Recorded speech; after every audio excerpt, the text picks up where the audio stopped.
একদিন দুই বন্ধু মিলে বেড়াতে বেরোলো।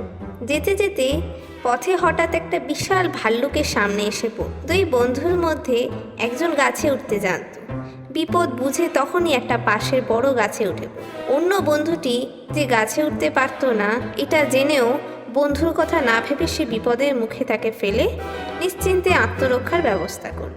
এদিকে অন্য বন্ধুটি বিপদ বুঝে গাছের তলায় মরার মতন পড়ে রইল, কারণ সে জানতো ভাল্লুক কখনো মরা মানুষকে আক্রমণ করে না। তাই ভাল্লুকটি তার কাছে আসতেই সে নিঃশ্বাস বন্ধ করে রাখল। ভাল্লুক তার নাক মুখ পরীক্ষা করে যখন ভাবলো লোকটি মৃত, তখন সে চলে গেল। ভাল্লুক চলে যেতে অন্য বন্ধুটি গাছ থেকে নেমে এসে বন্ধুকে জিজ্ঞাসা করলো, বন্ধু, ভাল্লুক তোমার কানে কানে কি বলে গেল?